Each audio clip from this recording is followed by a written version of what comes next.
They may be successful, handsome, well-dressed, and well-spoken, but there's a raging concern that more and more Caribbean men are living on the DL or the down low. In Guyana, 67% of men who have sex with men also have sex with women. In Jamaica, 34% of men who have sex with men also have sex with women. Joining us now to talk about the impact on society is New York Times best-selling author J.L. King, author of the book On the Down Low. He's appeared on Oprah, CNN, Time Magazine, and he joins us now to talk about his own experience, 30 years of experience living on the down low. Welcome. Thank you. Glad to be here. J.L., talk to us about your own experience. I was reading in the introduction of your book a moment ago that you had a hard time coming to grips with the fact that you were considered gay. It seemed for a long time you were living on the DL, but not considering yourself gay. How so? Well, I grew up in a very religious family with both parents, middle class, where homosexuality was always a taboo, not only in my family, but in our community and in the church I grew up in. And growing up, coming to grips with my own sexuality and my own attraction from an early age. I can remember being attracted to boys when I was 12 years old or 13 years old, but not having anyone to talk to about these feelings, and always hearing my father and my uncles and my cousins always talking about punks, fags, sissies, and laughing and making jokes about those type of guys. It just forced me to go even further in the closet about who I was. So I just kind of dealt with it internally as a young boy. So as I grew up in my teenage years, of course, I dated women, dated girls, dated in high school, was real popular with girls. I met the love of my life in my senior year in high school, married her, and all at the same time trying to push down my sexual desires for other men. And so it was a hard struggle. Every day it was a hard struggle. And it got to a point where it kind of got out of control, where I had to pursue the desire. And that's when my life started falling apart, because I started having sex with men all at the same time while I was married, and portraying this double life of being this very happy, very healthy, very in love married man. Your first encounter with a man was while you were married? The first encounter with a man was, well, when I was a boy, 13, 14 years old, I had a little bit of bump and grind and little things that boys do together. But my first serious sexual experience or encounter was when I was married, yes. I met an older guy who I wrote about in the book, who was a member of our church, and he was a down low, experienced gentleman, and he saw the look that men exchange who are living this double life, and he kind of took me, under his wings and taught me a lot about what it meant to be on the down low or living a double life. You said a man at your church introduced an older you to man, the DL lifestyle. Yes, he didn't introduce, he kind of gave me the opportunity to physically explore my desires. It was always in my system. It was always in my, my spirit that I had the same sex attraction, but he gave me the opportunity to let it go. How many years into your marriage did you start actually having sex with men? Oh man, I mean, mentally, I was having sex with men way before I got married, mentally. It took me a long time to really actually step out there and try it. I would say going into the marriage, I wanted to have that experience, and I think it didn't take very long because I was in the military, so I was stationed overseas, and my wife was still in the United States. And so when I got over to the country where I was stationed at, I had an opportunity to really explore. I did some lightweight exploring before she even joined me overseas. So from the very beginning, really, from the very beginning, and going into the marriage, I did go into the marriage being honest with her or honest with myself. So she really didn't marry the person she thought I was. I think that's the biggest deception when you live a double life. is that the person who falls, the female, the woman who falls in love with you, she's really not falling in love with somebody she really knows. Yeah. She's falling in love with a person you want her to know. So down low men are excellent actors. We are excellent actors. We know how to give the right performance. We know the right things to say. We know the right things to do. We know how to manipulate women, and we know how to make sure that they stay clueless as we live our double life. Your wife, you said you met in high school. Yes. How could she not know? Did you not get a sense that she had any inclination whatsoever? I would imagine that you grew up together. The girl, she didn't have a, why would she even think that? Because keep in mind, even today, a lot of women still think that men who have sex with men or gay men, or whatever you want to tag them, fall in a certain category of the way they walk, the way they dress, the way they act, the way they talk, the way they, and because the media always shows, especially black gay men, always been very femme, and I'm not femme. I don't fall in that category of what you would think a gay man would be. You know, I'm very masculine. You know, I'm very active in my church, and I'm a father. You know, even in high school, I played football. You know, I was a ladies' man. I just hung around my boys and women. You know, girls like me, so she wouldn't even think about that. And at the time, was gay. It was the furthest thing for not only her mind, but all of her friends, my cousins, everybody. It was not even on the radar at all. How did you hide your behavior? What did you used to do? Hide. I didn't have to hide. I was just being myself. I didn't switch. You know, I didn't do anything any different than my friends or my cousins or my boys did. It just was me. I was just a young man growing up. But I would imagine that if you're having sex with men, you'd have to maybe, I don't know, go to a hotel, go somewhere. In high school, no, I wasn't sexually active at all in high school. I'm talking about after you got married and started to have sex with men. Well, I mean, after I got sex with men, I didn't have to, because my wife was so happy with our marriage. We had a beautiful marriage. We had beautiful children. We had a beautiful home. I was very respected. I was a great breadwinner for the family. Her mother and father loved me.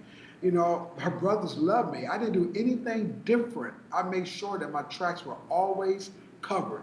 Keep in mind, down low men are excellent actors. So I knew how off. I didn't have to raise any type of questions whatsoever. So when I did creep out to have sex with other men, it was easy for me to do that, because all I had to do was tell her I'm going to visit my mom, or I'm going to the park, or I'm going to work out. And she trusted every word you said. Why wouldn't she? Why wouldn't she? You know, I wasn't cheating on her. In her mind, I was the perfect husband. We had great sex life. I went to church with her every Sunday. We had dinner as a family every night. We together with the families every Sunday. So there was no reason for her to even suspect that her husband was cheating on her with a woman or with a man. Were you equally aroused by your wife and also the men that you used to have sex with, or was there that much more sexual pleasure with these men? I think in the early days of me learning my own sexual desires, it was probably equal. And even today, it's pretty equal. You know, I can be aroused and have a great sexual experience with a woman or with a man. But over the course of growing up and accepting who I am, I tend now to be more sexually satisfied with men. But not saying that I can't still get aroused by looking at a beautiful woman. Okay. Keeping my bisexual, down low men are bisexual. And the word bisexual always confuses a lot of people. If I tell you I'm bisexual, the first thing that comes out of your mouth is you're gay. And you don't want to hear anything more than that. If you have sex with a man, you're gay. But there are a lot of bisexual men, and down low men are bisexual, who can equally please a man or a woman in the bed equally, and can equally enjoy both equally. And a lot of people have a hard time, you know, understanding that. That's why a lot of down low men don't like labels. Don't label me anything. Don't call me gay. Don't call me. Just call me who I am. You know, if you gotta label me, just call me who I am, Jay King. You know, don't put a label on me, because if you put a label on me, then you put me in a certain category that you might be comfortable with. If you call me gay, then you might be comfortable with that because of what the media or some friends you have who are gay. But if you meet me, a very strong, handsome, masculine brother, and I tell you I have sex with both men and women, you kind of freak out. That's what made my work so popular around the world because I broke the stereotype of what a gay man or a man who has sex with men look like or act like. Jael, were you having, when you had sex with these men and your wife, were you using condoms? Not all the time, no. I talk about that when I do my lectures, around the world, that sometimes, very few times I even thought about wearing condoms because I did not want to think about the act. I just wanted to enjoy the pleasure of it. And sometimes when you have to stop and put a condom on or buy a condom, then it makes you think about what you're doing, and it may make you think twice about doing it. But the flesh and the body and uh, sexual desire so strong, and a lot of people don't even know how to control those. And a lot of men who I know, a lot of my down low friends, when we get together and talk, they will say, I have a strong sexual desire. And a lot of them will even admit that they have a sexual addict because they cannot get enough. I have a buddy right now who's married with 5 kids, very successful, and he has 2 boyfriends on the side. So he's pleasing not only his wife, but also 2 boyfriends. And every now and then he will meet a young lady who he likes, and he's sexually active with her too. So he has a high sexuality. Wow. What, it seems just such dangerous behavior, no? It's crazy. I think more than the physical or the health risk that you put not only your wife or your girlfriend at, you also are putting the man you're having sex with at risk as well. Because I could be having sex with my wife or my girlfriend, my boyfriend, and another guy, and another female. So if I'm not having protected sex with all these people I'm sleeping with, everybody is at risk, not just the woman, but everybody is at risk because of my own selfish behavior. And so when you were having sex with your wife unprotected, how did it make you feel knowing that you were engaging in this outside behavior that was so risky? Oh, I didn't even think about it. My mind would kind of shut down. I know in hindsight now, it was stupid. And I was stupid for putting her at risk the way I did. But I was so caught up and so selfish. And the only thing I did was think about myself. I didn't think about the family. I didn't think about her. All I thought about was being sexually satisfied. So when I would go out and have sex with a man, and then I would go home and get in bed with my wife, and then she and I might make love, we may not. Sometimes it would really cause me to have some serious emotional setbacks. But I tried to talk myself out of what I was doing was really not hurting anyone. So it was kind of a sick way of thinking. Did you ever worry about maybe contracting HIV or another STD? And do you have any of those right now? No, I don't have anything. Thank God, I never been exposed. As a little boy, we all get these little STDs. When we are exploring our sexuality. But as an adult, I never, thank God, brought any type of diseases home to my wife or any of the girlfriends I've had since I got divorced. Keep in mind, after I got divorced, I still had many girlfriends after that who I just kind of brought into the same behavior because I refused to accept the fact of who I was. So I tried to hide it by having all these beautiful women who loved me and wanted to be with me because I refused to accept the fact that I could be gay. You said in your book that at some point of living this lifestyle that you became convicted that it was time to come out and just to tell the truth. Talk us through that process of you coming out, first of all, to maybe other people and then ultimately to your wife. Well, I didn't really come out to her. I got caught, got sloppy, and I got lazy, and I took her for granted. And one day, I think women are born with a sixth sense or inner voice that tells them when something's not right. And I had gotten so out of control with staying away from home. I had stopped having sex with her as much. And the type of sex that I would have with her was really different. And I remember her telling me, "You're different, you're changing. The way you make love to me is..." And I think I had got so caught up with having sex with men, and it was a little rough, that I was bringing that roughness back to our bedroom, and she noticed it. And so one day, to make a long story short, because it's all in the book, one day she followed me to my guy's house who I was sexually active with, and she saw me. She saw me in the act, and it devastated her, and it devastated her life from that day because I got sloppy. I got really, really sloppy, and I became very arrogant, and I became very cocky, and I thought I could do no wrong. How did you handle that, being caught in the act? Oh, even though she saw me with her own eyes, I still denied that she saw me because nobody could believe that Jay King was gay, that Jay King was having sex. You know what? She had a hard time convincing people, from my parents to our family members to our friends, that what she saw was true because I did not fit that mold what a gay man was. So that people couldn't believe that. They thought she made it up. And I refused to accept it. And I refused to say to people, yes, she saw what she did, because I wasn't ready to be exposed. So I still tried to hide it as long as I could. But it got to a place where, as a father of a daughter, I knew that I had to do something. And I had met so many women who were HIV positive because of that, being married or being involved with men who have double lives.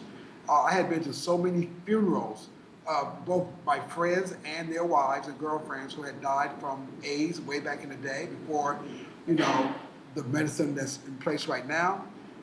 I had got so tired of seeing so many of my friends having boyfriends on the side, and yet these beautiful women who loved them and respected them and made them a happy home, and it kind of ate me up. And then I had a daughter who was growing up, and I did not want my daughter to meet a man who was like her daddy. That scared me. So I knew that there was no model or a face to this behavior. So much prayer, God kind of said, okay, you will be the face of this behavior.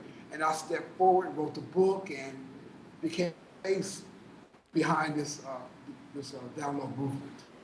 Jael, is that one of the warning signs, let's say, for women watching, the woman that you want to reach? Is that one of the warning signs that, let us say, your man becomes suddenly more rough when he has sex with you? What are some of these warning signs that women watching need to be aware of for detecting whether they're guys on the DL?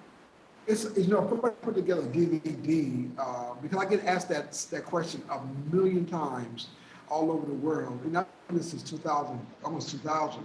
And I'm always asked that question, what are the signs? How can you tell? And I always tell women that unless you actually see him, there are really no tell-all signs. A lot of men get sloppy like they do. And if I tell my women friends, as well as my daughter and all my daughters, that if something inside you tell you something's not right, then get nosy. Check his email, check his cell phone if you have access to his password. Look underneath the bed, look in the car, because he may have condoms, he may have porno, he may watch gay porno on the internet, he may tell you he's going to the gym, and he may end up going to the park where there's guys who have sex there. He may decide to make a trip to Jamaica or Aruba. Like in Jamaica, a lot of guys over there, they come to Atlanta or to the United States to have sex. Just this past weekend was Black Gay Pride here in Atlanta, and there had to be 75 to 80,000 black men and lesbian women here. And there's a group of Caribbean men, gay men, download men, who get together every year when it comes to Atlanta. And it's a very large group of them. And they get together and they have sex parties and they have a great time. And then before they go back to Jamaica or Aruba or Bahamas, where they're from, they put their straight face back on. And that's what has always concerned me, especially with men and women in the Caribbean, is that because I know Jamaica is very homophobic, it knows that. Yeah. A lot of my Jamaican friends say they're afraid to even think about coming out because of all the stuff that can happen to them, from death to all the stuff that we hear about all the time. So when they come back to Jamaica, they leave that behavior behind. How do you, as an activist, I guess you want to ask the question, how do you as an activist get DL guys to stop being DL guys and stop being obsessed with having sex with men? I lost the voice. Hello? Hearing me? I hear you now, yes. So what was the question? I was asking, it's easy for me to stand here and ask. I lost you again. I keep losing your I keep losing your Are volume. you hearing me? I hear you now, but you keep going in and out. Okay, I'll try to speak slowly. Okay. As an activist, how do It's you... not you speaking slowly, it's just that the sound cuts off. Okay. We seem to be having some technical difficulties then. Let's see if we can repair it really fast, because I want to get into the preventative measures just in a second. Are you hearing me okay? I hear you fine now, yes. Okay, so you're hearing me okay. Let me restart then by saying, as an activist, you're an HIV activist, how do you get men who are living this kind of lifestyle to become less active? Is that possible? That's not possible. You hear and you read all the HIV stats. You can put up posters and billboards all over the place. You can have commercials around on TV. You can pass out condoms, all that stuff like that. However, until we get to a place where we're not so homophobic and a man can be who he is and not have to hide because of fear, then you will always have men who live a double life. And when you are very homophobic, or when you live in a community or a country where death is the threat because if you're gay, then you have a lot of young men, 15, 14, 16 years old, who also are coming up living on the down low and having a double life because they are afraid of what could happen to them. So I think until we get to a place where men can be honest with who they are, we will always men live a double life. And a lot of these men who live double lives, like I said, they leave Jamaica, they come to the States, they go back home, life is normal. Or they have guy friends in Jamaica who they get together, they do their thing, and they watch their back, and they cover their tracks, and they run back home to the wife. But do you not get frustrated, or I'm kind of confused by this idea of not having sex with condoms? Why is it that more of them aren't taking this more seriously, that they are in fact infecting their wives? I believe the number is 7% of Jamaican women have, or 7% of new infections in Jamaica are women. Are you hearing me again? Okay, you're going in and out, but I think your question is why won't they take their responsibility? Yes, I was saying I think 7% of new infections. A lot of guys still think that HIV is a disease, and because they don't consider themselves being gay, and they're not having sex with another gay guy, they don't look at what they're doing and being at risk. Because I used to have that same crazy mindset. I'm having sex with another man who has a wife or have a girlfriend who could be pregnant. So he's not gay. I have a girlfriend and kid. And so I'm not gay. So he and I get together. And so I don't even think about why I should wear a condom because we are not gay. I know it sounds crazy, but that's the way a lot of guys think. That you're not gay, even though you have sex with men. Yeah, because keep in mind, a lot of the messages about HIV is geared towards the gay community. In the States recently, over the past several years, they started, the social media message was, anybody who having unprotected sex is at risk of getting HIV. They no longer say, if you're gay, then you're going to get HIV. And I think that's a good way of educating everybody that HIV is not a gay disease. It impacts all of us, females and males.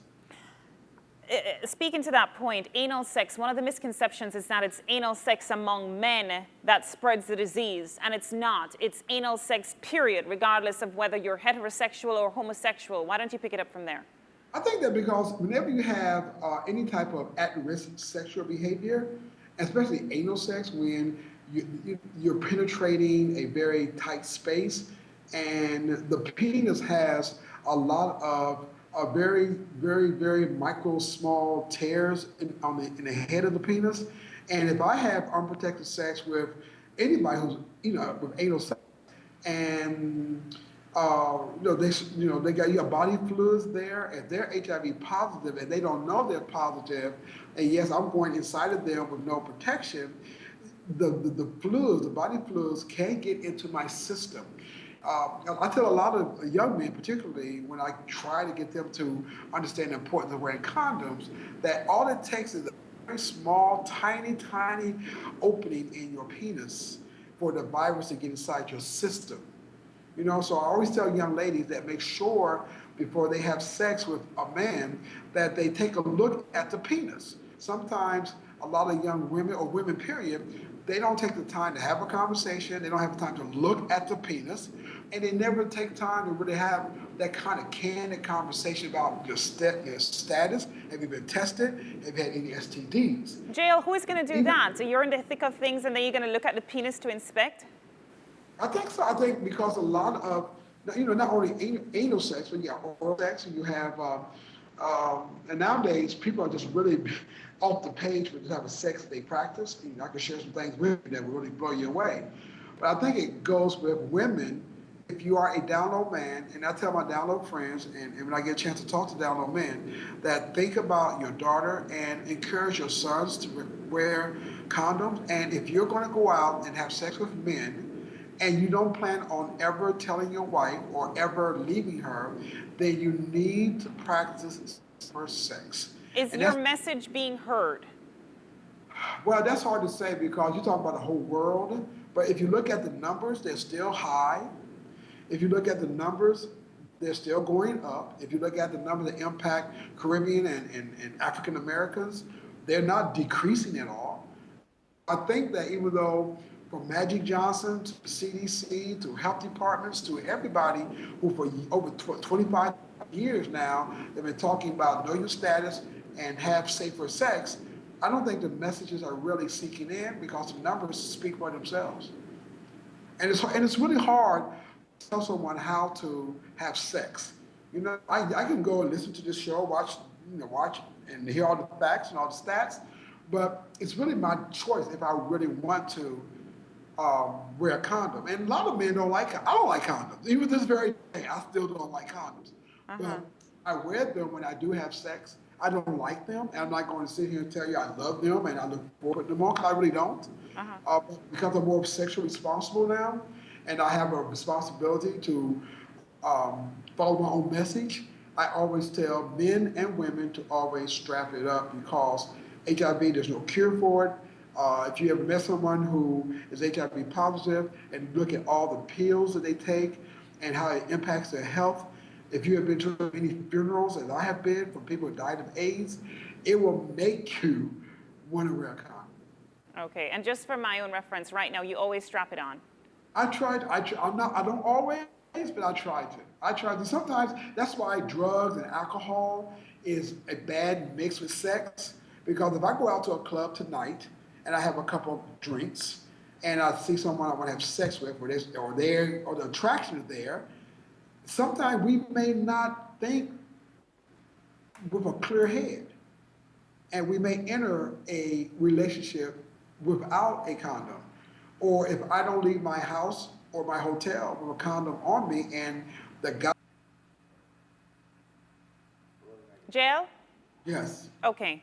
So as I said, we're wrapping up right now, but just a couple more questions regarding, let us say you are the government of one of these Caribbean nations. You obviously see this very high problem, high infection rate among HIV, MSM. You also see, the fact that there is just not a lot of cooperation when it comes to necessarily using condoms. You yourself have said that sometimes you use condoms and sometimes you don't, even though you know the risk. How do governments, how do communities get a handle on this issue of the high rate of HIV among MSMs? I think that the leadership of a country, the prime minister or whoever, needs to step out first and say that we can no longer afford to be ignorant about sexuality, and that if you are sexually active, that we want you to get tested, and we don't want you to continue to be afraid of the backlash because you do come out and say that you're gay or you're on the down low or you're bisexual. And I think it's until the higher ups set the bar and be the first ones to get tested, like we do in the States. Sometimes you have very large pastors or very large churches be the first one to take an HIV test in front of the congregation. And a lot of our politicians also will take HIV tests to show that it's better to know than not to know. So I think in the Caribbean, we're very homophobic. I think until the leaders start making or taking the necessary steps to be leaders and do stuff like getting an HIV test publicly, or saying it's okay, be who you are, or to say that we're not going to kill you if you're homosexual, but to really make it easier for a Jamaican down low guy to feel like he should get tested on his stats, that he has a 1-800 number he can call to talk about his issues. I think if you don't offer people an opportunity to seek the help, then you're never going to get rid of the numbers. You've done some work in the Bahamas. You've spoken in Aruba, you mentioned. What are some of the trends or thoughts that you got out of those Caribbean, let's say, men living on the DL, and through your work as an HIV activist in those communities that was maybe different or similar to you? It was hard. Even when I was in the British Virgin Islands last year, it was difficult because even though they did town hall meetings and they wanted me to be, and I was the keynote speaker to talk about safe sex, when you looked at the audience, there was no men there, none. No. It would be Wow. just audiences full of women. When I have done other Caribbean countries and they have these rallies or these meetings or these workshops and they do them in the universities, it would be no men there. It'd just be all women because of the fear that if they would even show up, then they're going to be tagged of being gay. So it takes women, as always, to kind of lead the pack. And women, and every place I've been invited has always been because of a woman who wanted me to come to their country to speak. And when I get there, they will tell me they had to fight tooth and nail to get me there because all the men did not want me to come. And how are you received when you go and speak to these women? Are they telling you point blank that they believe that they're the targets of DL lifestyle that they don't know about? They're afraid, number one, and then they question some of the behaviors that their man might have showed to them, but they couldn't put their arms around what it was. I met a young lady who had gotten a couple STDs, and she knew she wasn't having sex with anybody else but her boyfriend, and she couldn't understand why she was getting these STDs. And when she asked him about it, he just said, "It must be you. It's not me. I'm not cheating on you." And she said one night when he was asleep, she picked up his cell phone and she saw a message from a guy who had sent him a picture of his penis saying, "I look forward to seeing you again real soon." Oh my God. Yes, she got nosy. It goes back to getting nosy, and he got sloppy and But lazy. should women be more nosy then? Is that the takeaway? If something's not right and you know something's not right, then you need to follow. I tell my daughter this. If you know something's not right, get nosy, check his email, his cell phone, and if you have to follow him one day, do that because download men are great actors, and they're going to tell you exactly what they know you want to hear. Oh my gosh. You've given us a lot of food for thought. Thank you so much, J.L. King, for coming in, the author of On the Down Low, best-selling author on the New York Times list. Thank you. Thank you.